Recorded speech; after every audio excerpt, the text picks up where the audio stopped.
Astrology and monotheism have had a, let's call it, complicated relationship through the ages. At times in open conflict, and in others able to achieve something of a détente. Of the complicated reasons for this, one likely stands out. If fate or destiny are governed by forces other than God, what does this do exactly to the concept of God's sovereignty? Indeed, it can almost seem to make God's sovereignty, well, redundant. Thus, concepts like luck, fate, and destiny, they sit uneasily next to more orthodox theology.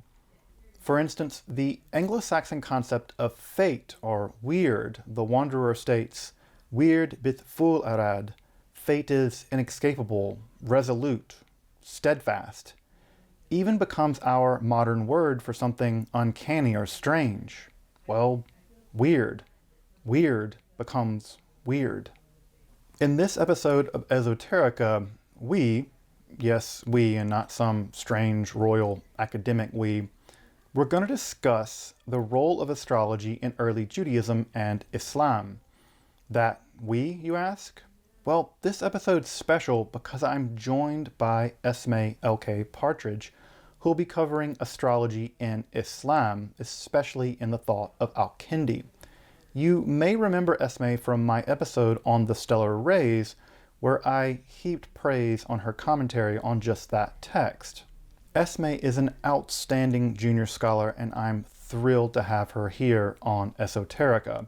You can learn more about Esme and connect with her in the description below. So I'll be handling astrology in early Judaism, roughly through the Talmudic period, and Esme is going to pick up with astrology in the Islamic world.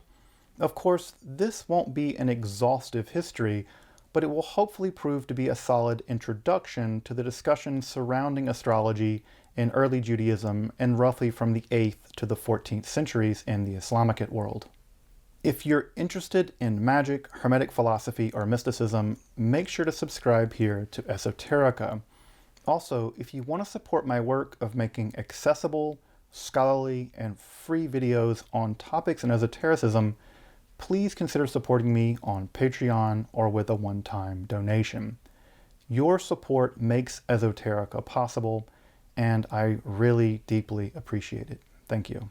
So, I'm Dr. Justin Sledge, and welcome to Esoterica, where we explore the arcane in history, philosophy, and religion.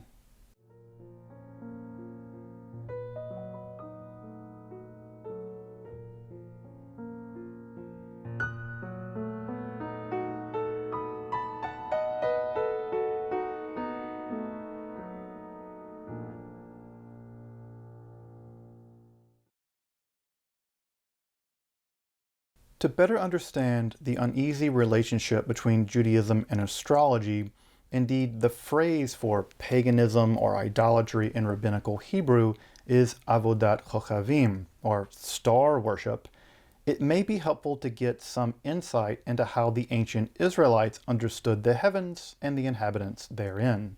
In this worldview, it appears that there was a kind of dome called the rakia which surrounded the earth. Within that dome teemed a multitude of quasi-divine creatures that we now call angels, but early on were members of the celestial court, along with the Israelite God and his consort. Yeah, that was a messy divorce. These creatures were identified with the stars, so this is the first point. The Israelites understood the stars as living creatures which could act or be worshipped from the roofs of homes. Indeed, they could even be condemned to the netherworld, or Sheol. Eventually, the stars came to be understood as a kind of heavenly army, with the Israelite God being their commander-in-chief. Indeed, the title Adonai Tzavaot indicates this rank of divine generalissimo. We even meet one of the leaders of this army as the, quote, Sar Tzava Adonai, or the captain or prince of the army of Adonai, in the book of Joshua during the siege of Jericho. Of course, being an army, they do their share of fighting. In the Song of Devorah, among the earliest texts of the Hebrew Bible, this celestial army is actually engaged in hostilities against the commander of the Canaanite army. And of course, we find parallel notions in other ancient Near Eastern cultures as well. The notion of the stars as divine beings can of course be found in many texts, including the Epic of Gilgamesh. We only learn a bit about specific celestial bodies in the Hebrew Bible. The major stars and constellations probably include the Pleiades or Kima, Aish, which may have been Ursula Major or perhaps the Hyades, the Mazarot, which could have been the Pleiades or the Hyades, and Casil, which is very likely Orion, although the word also appears in Isaiah in the plural for some reason, we're not quite sure why. I've also wondered if the Kessel Run, you know, the one that was done in less than 12 parsecs, might be related to this Hebrew term for Orion. I mean, there's Endor in the Bible, and that's also a place where some magic goes down. Oh yeah, I should also mention, if you're interested in magic in Israelite society, you want to check out the card above. I've done a whole episode about just that topic. Also, remember the word Mazarot. This may be a generic word for constellations in the Hebrew Bible, but it's primarily mentioned in the book of Job. That word's going to matter a lot more in just a bit. Just to be clear, these identifications are not quite, well, they're not certain, but there's something worth noticing about all of these stars or these star clusters. They're all typically associated with winter, and they occur in a relatively small area of the night sky. Typically, they're also mentioned in the context of rain as well, which makes sense given that the winter is the rainy season in Canaan or Israel. Indeed, that these stars are so important in the Hebrew Bible, they're the primary ones that get mentioned, and given the fact that they all seem to do with rain, may have something to do with fertility magic or weather magic more generally. Like in many ancient languages, there's no separate Hebrew word for planet. In ancient Hebrew, there are simply stars, or kokhavim. In the ancient Greek world, there are also those stars that wander, hence our word for planet, from the Greek for to wander, planesthai. And of course, there are the fixed stars, so to speak, the ones that don't wander around. Of the planets, we learn of Saturn, or Kiyun, a planet long associated with Jews and Judaism, here in a Hebrew version of its Assyrian name, Kevan. Venus is also known as the Meleket HaShemayim, or the Queen of the Heavens, and this is typically associated with the Canaanite god Astarte, or Ishtar, in the wider ancient Near Eastern world. Perhaps the most famous star in the Hebrew Bible is mentioned at Isaiah 14:12 in a prophecy against the Babylonian crown, probably against Nebuchadnezzar, where that monarch is cast down from their position of power.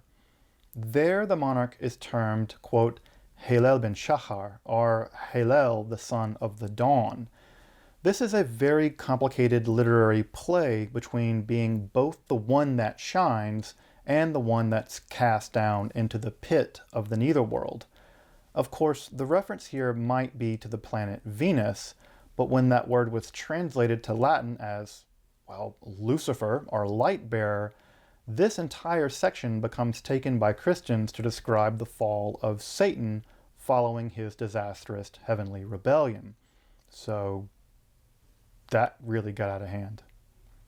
Despite being established very early on in both Egypt and Babylon, ancient Canaan and Israel more specifically seem to have imported very little in the way of astrology by the time of the Babylonian exile in the 6th century BCE. Indeed, Israelite prophets typically mention stargazers, or Choverei HaShemayim, only in connection to Babylon or Chaldea, and mention is mostly made to mock them. Indeed, the prophet Jeremiah warns to, quote, not be terrified of the signs of the heavens, or the Otot Shemayim, as the other nations are. Of course, this is as much political as it is theological. Not that that distinction was really made in the ancient world or now. Despite this, astronomical knowledge would have had to have been imported in order to settle complicated issues in the Jewish calendar. In fact, these issues proved amazingly difficult, leading to various kinds of factions to adopt rival calendars, like the solar calendar described in the Book of Enoch, and perhaps the one that was adopted by the sect at Qumran and represented in many of the Dead Sea Scrolls.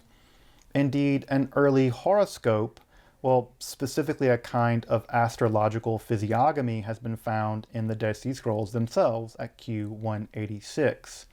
If you're interested in these interesting calendar issues, astronomy, astrology, secret codes, and even buried treasure in the Dead Sea Scrolls, make sure to check out my episode on that topic in the card above.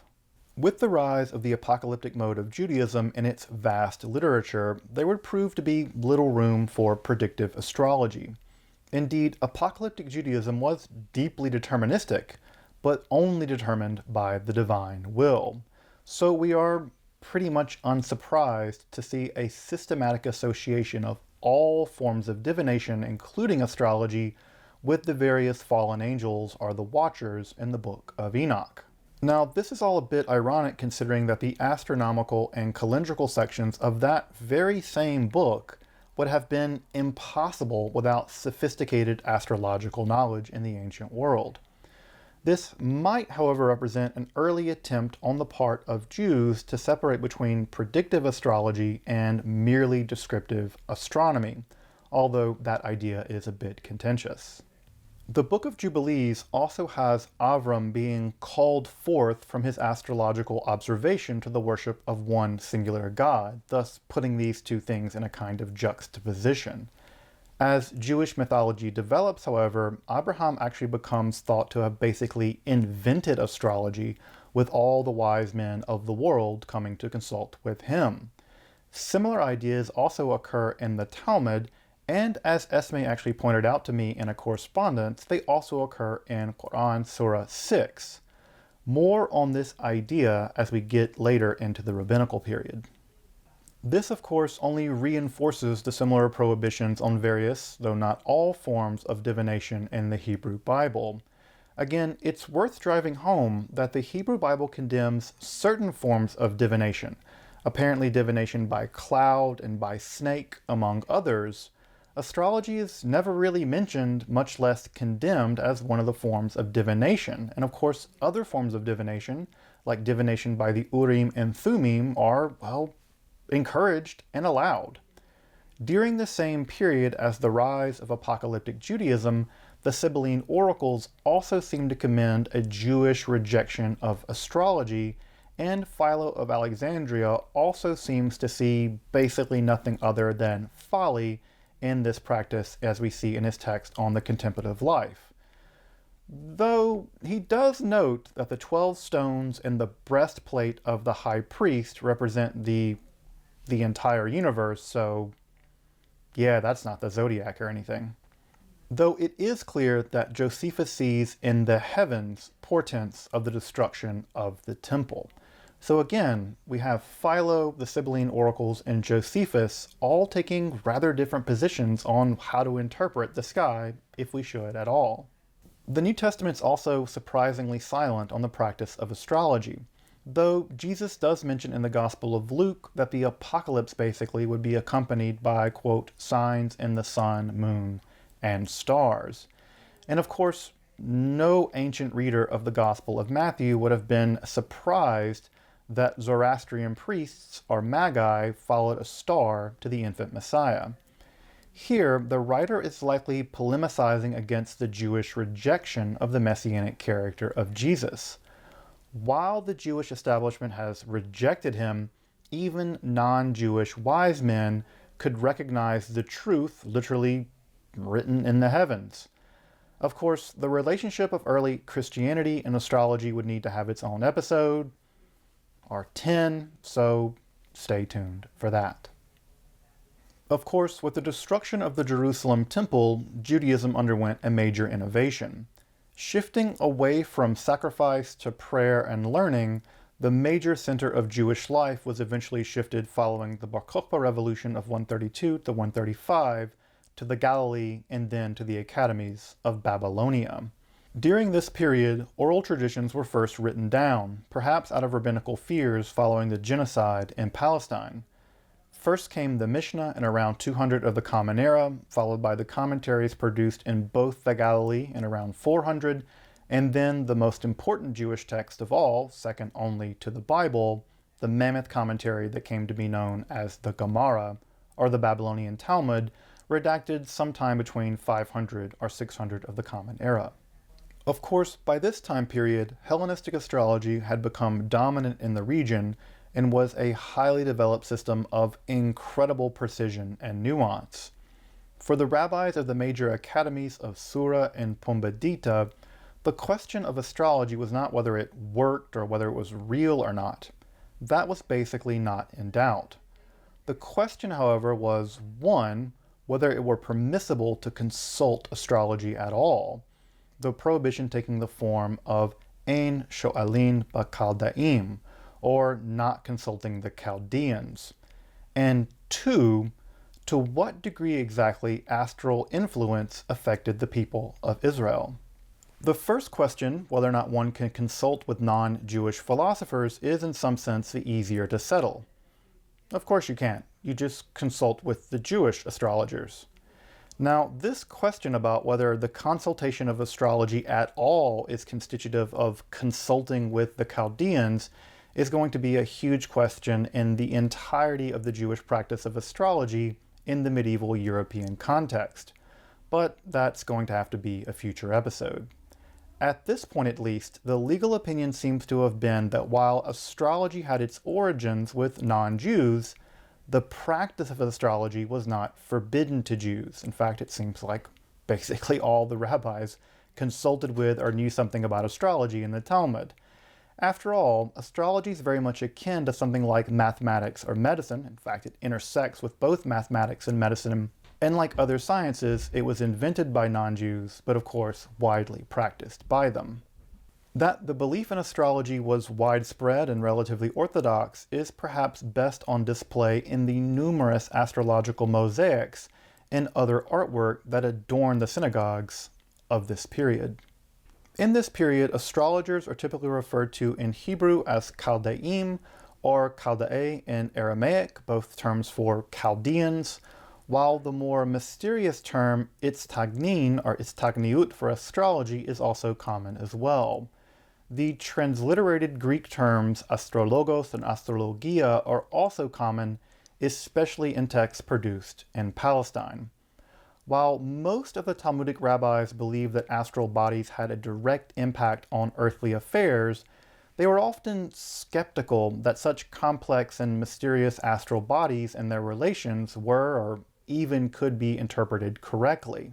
Clearly, they held that being born on certain days of the week led to certain personality characteristics, and even the ruling power of a given hour could sway the tides of human fortune or psychological states.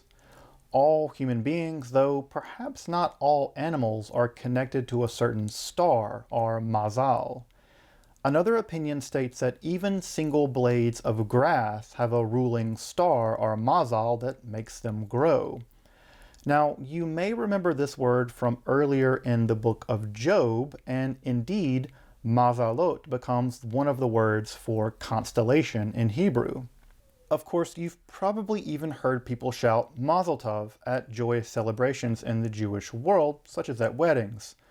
Mazal literally means something like star, but more like astral influence.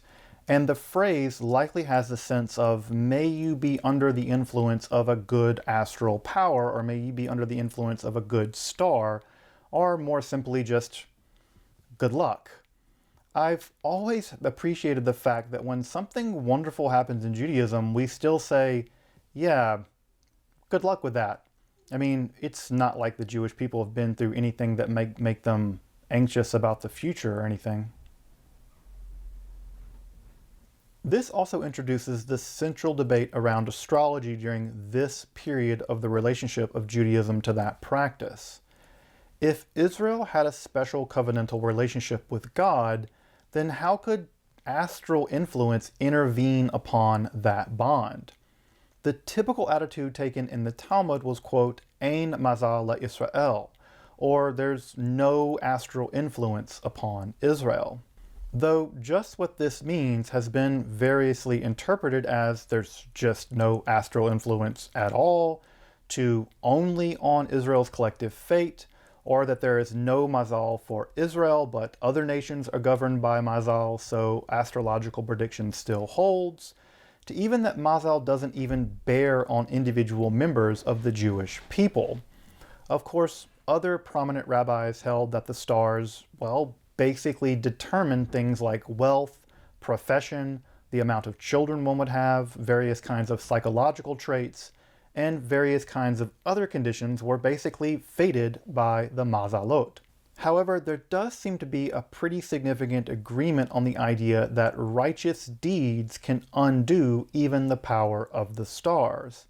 Again, Ein Mazal Yisrael here means something like, if you keep faith and you perform the Torah, the power of the mazalot can somehow be annulled. Clearly, by the period of the Talmud, astrology was a well-established form of knowledge and practice, though not without some degree of legal, practical, and theological controversy. The redaction of the Talmud in Babylon in the 6th or 7th centuries is almost directly in the time period of the conquest of that region by the armies of Islam in 630s and the 640s of the Common Era. Just as Jewish astrology was basically an importation into Judaism, so too would Jewish attitudes about astrology be deeply affected by developments in Islamic philosophies in the centuries that followed. Of course, Jewish developments in astrology would continue from the Sefer Yetzirah, or the Book of Formation, composed in roughly this time period, to the philosophical and legal debates of the European Middle Ages, to the astrological magic of texts like the Sefer Raziel, though those are all topics for future episodes. While it is clear that Hellenistic astrology permeated Rabbinic Judaism, there can be no doubt that other traditions, Egyptian, Indian, and Mesopotamian astrology, all played a role as well. Of course, all of that would be taken up and largely synthesized in the Islamic world, and it's to that world that I want to turn to now. Again, I'm very happy to welcome Esme Partridge onto Esoterica to cover astrology in the Islamic world between the 8th and the 14th centuries. Astrology entered the medieval Islamic world through two main channels, either directly through Greek sources encountered during the Arabic translation movement, or through Persian culture, which was encountered during the conquests. Pre-Islamic Persia had an elaborate astrological system, which was itself a confluence of Hellenic and Vedic ideas, which were imported from India into Persia under the reign of Shapur I in the 3rd century. Here they were translated into Pahlavi, Middle Persian, and from there on played a significant part in Persian society, at least at an administrative level. It was this Persian synthesis of Greek and Vedic astrology that the early Muslims first encountered when they established settlements across the Middle East. Fascinatingly, the city of Baghdad in Iraq was actually founded on a date and time determined by a Persian Jewish astrologer. Of course, Baghdad was the centre of much of early Muslim scholasticism, so even before we get into how they dialectically engaged with the art of astrology, we know that it quite literally laid the foundations for a lot of their intellectual work. A major concern of these early Muslim thinkers was how and to what extent could astrology be incorporated within the Islamic worldview. This involved not only a reconciliation of Ptolemaic technical astrology with Quranic cosmology, but also an assessment of the theological permissibility of practicing the science of the stars, known as Ilm al-Nujum. This is a term which initially applied to both astronomy and astrology. It was not until slightly later that debates dealing with the nuances between the two really took place. So in the 9th century, the focus was more on how could the science of the stars, broadly conceived, be metaphysically compatible with Islamic monotheism. Al-Kindi was one of the first Islamic philosophers to work in the House of Wisdom in Baghdad. He wrote around 270 treatises, with quite a few of these addressing cosmological and astronomical topics. His systematization of astrology is rooted in an Aristotelian, although Neoplatonized Aristotelian cosmology, and this is a really interesting worldview which you find in Al-Farabi, Suhrawardi, among a myriad of other Islamic thinkers, and essentially comes from misreadings of Plato and Aristotle during the translation movement. So, in essence, what Al-Kindi obtained from these translations was a Neoplatonized Aristotelian cosmology, which might sound quite contradictory, but it actually makes perfect sense when astrology and other arts are applied to it. So, Al-Kindi based his theory of astrology particularly in Aristotelian concepts of causality. However, he was also heavily inspired by notions found in the Qur'an itself. Of particular significance here is Surah Al-Rahman, which is a verse praising the creation of God and how perfectly balanced and ordered the universe is. There is a line in this verse which Al-Kindi draws on in his treatises on astrology. This verse is وَالنَّجَامُ وَالشَّجَارِ يَسْجُدَانِ, which means, and the stars and trees prostrate. The concept of the stars prostrating is often understood simply to mean that they bow down to God, submitting to the order of his creation. This interpretation would be justified by the fact that the Arabic verb yasjudan can denote both physically bowing down, but also obeying in a more conceptual sense. Al-Kindi raises this, a slight ambiguity here, and points out that the cosmological implications of this can actually go much deeper. In his treatise on the proximate agent of generation and corruption, he invokes Aristotle's four causes to explain the meaning of the celestial bodies bowing down to God. He discusses Aristotle's concept of the agent cause, which is essentially the agent in any given operation which is subservient to the final cause and allows it to come about and to be actualized. Essentially, the agent cause is what bows down and submits to the objective of the final cause. Al-Kindi explains how an agent cause can be either remote or proximate. A remote agent cause is an agent which doesn't come into direct contact with its object, while a proximate agent is one which does, which essentially operates as a medium between the two. Now this all sounds quite abstract, and if you're not familiar with Aristotle, might not really make very much sense, but thankfully Al-Kindi uses a really interesting analogy to explain how this works and what the dynamic of the proximate agent cause is. So he says that in the case of a shooter who is trying to strike a target with a bow and arrow, the shooter is a remote agent, because the shooter never comes into direct contact with the object that it's trying to shoot. This is why he employs a bow and arrow. Now this bow and arrow is essentially the proximate agent cause, because it allows the shooter to come into contact with the object through this medium. So it essentially allows the shooter to meet its objective of shooting the object, but through a medium which comes into contact with that object while the remote cause cannot, or the remote proximate agent rather. Al-Kindi goes on to apply this to the celestial bodies. Now for Al-Kindi, God is absolutely one, which is what we find in the Islamic doctrine of Tawheed.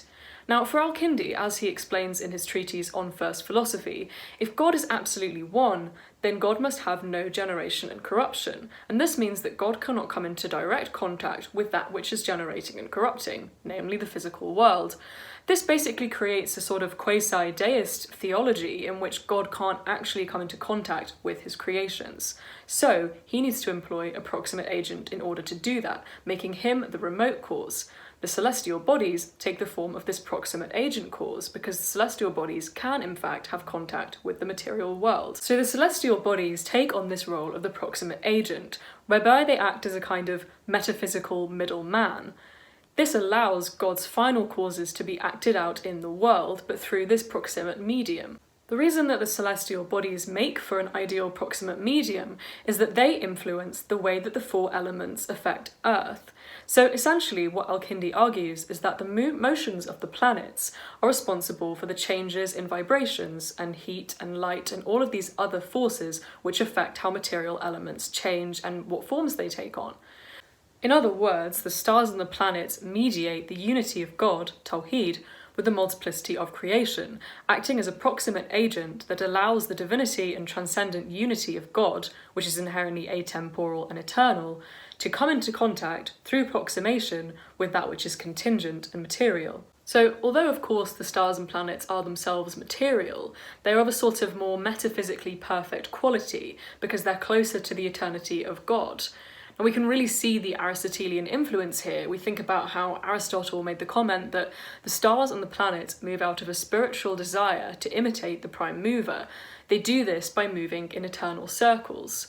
So you've got this idea that the celestial bodies moving in eternal circles are about as close as you can get to the perfection of God, whilst also being material. So again, we've got this idea that they conceptually mediate God and the world, being the proximate agent that allows one to exert force on the other. Al-Kindi suggests that we can prove that the celestial bodies are a proximate agent by looking at the sun. Al-Kindi says that the sun and its light are essentially the proximate agents for the sustenance of life on Earth. Now, of course, this life on Earth is willed by God, but it is through the light of the sun and what that provides us with, namely health, that we can actually go and survive, and that will can be actualized. So the sun, in a very practical sense, is that proximate agent for giving of life, and of course the sun is a celestial body. Now, for Al-Kindi, the effects that the planets can give off onto humans is not just limited to heat and light. He comments that during the sun's rotation around the circle, an amount of heat, cold, moisture and dryness appear in our bodies below them at every time. Now, this also applies to more subtle psychological qualities. He says that the Earth's inhabitants receive certain types of psychological traits, manners and desires according to their general mixture of elements caused by the passing of the circle, celestial sphere, and the individual mixture of each thing subject to generation and corruption. So what this means is that all the different planets essentially give off different metaphysical vibrations, or rays as he later goes on to call them, which affect the condition of the human body and affect the ways in which it generates and corrupts and the way that the four elements within it interact. And this can all be traced to the planets, which essentially are what manipulate these elements in the first place. Now, this is compatible with the Islamic worldview in theory, because it doesn't undermine the creative power of God. It maintains that God is the source of all that occurs in this world. The celestial bodies are merely introduced as agents which fulfill or bow down to his orders, and this explains Surah Ar-Rahman, according to Al-Kindi. The stars and planets are no more than proximate agent causes or instruments in the cosmic harmony set out by God. As Al-Kindi makes it very explicit on several occasions, they provide the order according to the Creator's will.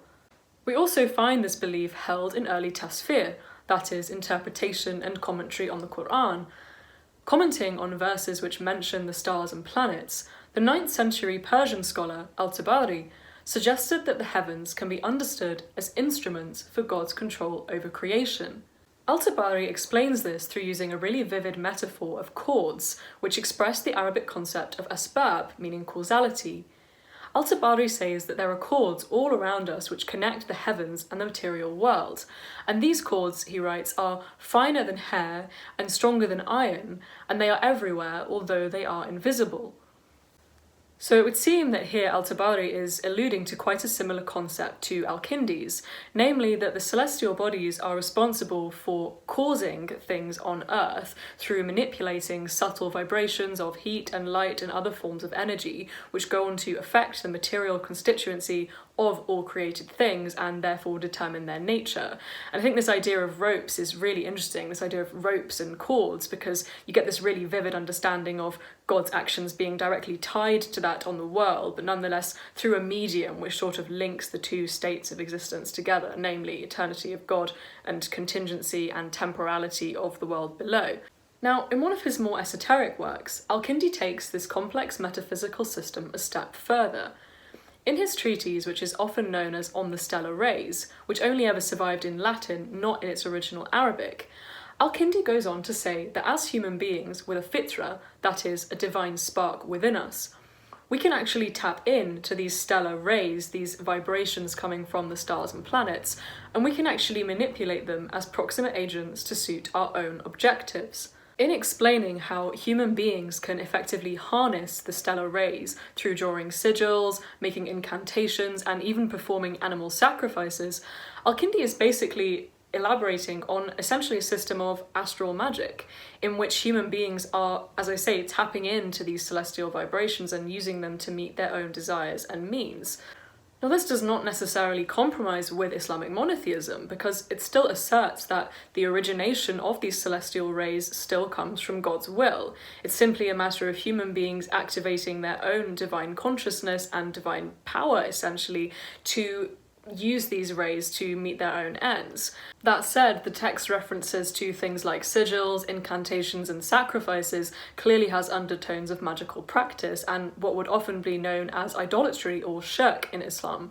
And for this reason, some critics have even argued that the text is actually forged and that it couldn't have possibly been written by Al-Kindi, because it seems to push the boundaries of orthodoxy in ways which Al-Kindi never really does before. So this is a really interesting criticism to consider. I mean, most scholars have decided that he did write it just because the style in which it is written is so distinctively Kindian. But that doesn't really explain how does this otherwise very orthodox Islamic philosopher and theologian come to this elaborate system of what's essentially astral magic. In any case, we know that Al-Kindi had some involvement with the practical art of astrology, because in his catalogue of works, we find a lost epistle addressed to his student Zarnab, titled On the Secrets of Astrology, and How to Teach Principles of the Stars' Actions. It was around the time of Abu Ma'ashar that the distinction between astronomy and astrology began to crystallize.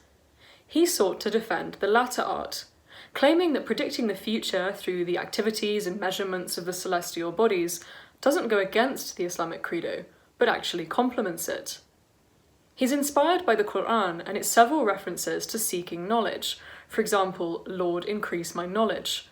There is also a well-known hadith of Anas ibn Malik, according to whom the Prophet said that seeking knowledge is incumbent upon every Muslim. According to Abu Ma'ashar, applying the technical science of astronomy to predicting future events through astrology is simply an extension of this knowledge. He says that the second science, astrology, is the fruit of the first science, astronomy. Because the wise man, if he knows the quality of the movements of the spheres and the planets and their quantity, the result is that he knows what the power of those movements show, and their states of the things in the world. And if he does not know what the planets signify by their movements, then the first type of the science of the stars has no result. In other words, merely observing the stars and planets is just a waste of intellection, because you're only truly knowledgeable if you can seek ways to apply this knowledge to serve better ends and to improve your quality of life. And for Abu Ma'ashar, astrology is the perfect candidate for doing that and for applying our observational knowledge. Now, this view was not without its criticisms. Although it's generally ubiquitous among Islamic scholars that seeking knowledge is a crucial part of being Muslim, there are limits as to how far this can and should go. For example, it's important not to supersede the knowledge of God and transgress the limits of our humility as human beings. By transgressing our epistemic humility, human beings are liable to playing God and trying to imitate God's omniscience. And this is exactly why Ibn al-Qayyim, who is a 13th century Islamic legal scholar, was opposed to astrology. Now, he argued that the occult sciences, such as astrology and alchemy and other forbidden arts, are forbidden precisely because they lay claim to God's omniscience and omnipotence. Ibn Qayyim actually went as far as to deny the science of astrology itself altogether. He provided over 30 examples in total showing how the movements of the sublunar sphere have no power over worldly events. So he not only wanted to deny the legitimacy of practicing astrology as an occult art, but also the science behind it. The jurist Ibn Taymiyyah also rejected the practice of astrology, although unlike Ibn Qayyim, he acknowledged that it had some scientific validity. He makes it clear, though, that acknowledging that the science of astrology may exist in a metaphysical way doesn't warrant practicing it as an occult science. And he says that there is a clear boundary between the two, and we can understand this through a clear definition. And this definition is that the science of the stars can be of two species: computation or judgment. The issue with judgmental astrology is that it's based on the premise that the superior movements are the cause of events in the world, and that knowing the cause necessarily yields the knowledge of what is caused. He says that this implies determinism outside of God's plans for the world, and therefore constitutes a kind of unbelief in God's ultimate power. He summarizes this in one of his legal fatwas, where he says that the belief that one of the 7 stars is in charge of one's good fortune or misfortune is a corrupt belief. And if somebody believes that this planet is what administers him, he is an unbeliever. Now, this would of course be refuted by Al-Kindi and Abu Ma'ashar, because they both make it clear that astrology doesn't take the place of God's will, but is actually completely subservient to it. In fact, for Abu Ma'ashar, the powers of the planets are so passive that even human will is more powerful than what they're capable of ordaining. He states that although the celestial bodies can affect man, man is actually able to subvert them. This is quite a similar premise to what we see in Al-Kindi's On Stellar Rays, in the sense that man still has an element of control. This notion that human beings still have a degree of control despite something being preordained for them is probably best understood on the terms of the Mu'tazilite theory of predeterminism and free will. According to the Mu'tazilites, God creates and to some degree predetermines all of the possible causes of a human life. However, these only exist potentially. They are latent possibilities, they are latent creations which don't come into actuality unless that human being chooses to do so. So it's essentially down to the will of the individual human being to actualise or manifest these latent possibilities and ultimately their direction in life. The Mu'tazilites use this famous example of wood. Within wood, there is the latent potential to become on fire, but this potentiality, of course, only becomes an actuality if an agent actually sets fire to it. So man is always capable of activating his own free will to determine which specific course his life will go down, but this course is ultimately predetermined by God, except in a latent form. The role of the stars and planets essentially doesn't go beyond the provision of these latent potentialities. They simply provide the material means for something to happen should the individual either actively do it or not go into any effort to avoid something happening. So, returning to Al-Kindi, the stars and planets are only ever subservient to God's will, bowing down or submitting or prostrating to it, rather than substituting it for another one or creating their own paths of determinism. As Aristotle's metaphysics makes it clear, an agent cause, be that remote or proximate, can never fulfill its own final cause or ends. It's simply subservient to another. And so in Al-Kindi's understanding, there is no need for astrology to necessarily compromise with monotheism, because celestial bodies at no point take the place of God, at least not in this system. However, the question of whether taking this further into an elaborate system of astral magic, as Al-Kindi appears to do in On the Stellar Rays, is quite contested. One has to carefully weigh up the two axioms relating to knowledge and epistemology within Islam. Where is the line between seeking knowledge and impersonating or trying to undermine God's knowledge? Does predictive astrology cross that line, or is it simply the fruit, as Abu Ma'ashar says, of scientific astrology, which helps humans live better lives and ultimately be better Muslims? The bottom line is, of course, perhaps that God knows best. However, the debates surrounding astrology's legitimacy in the medieval Islamic world are certainly fascinating in their own right, and pertain to bigger questions in Abrahamic cosmology and theology.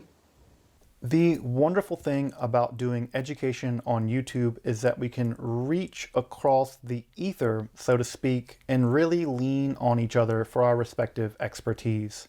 It was wonderful hosting Esme, and I really hope to bring more scholars, junior and senior scholars, to share their knowledge, as obviously I can't be an expert on everything in the study of esotericism.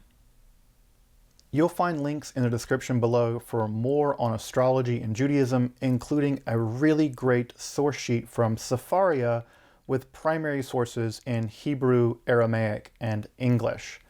I've also included Esme's sources as well, so make sure to take a look at those, and make sure to connect with Esme. You really want to follow her. She's going to be, and she already is, a really amazing scholar of this material. Until next time, I'm Dr. Justin Sledge, and you've been watching Esoterica, where we explore the arcane in history, philosophy, and religion.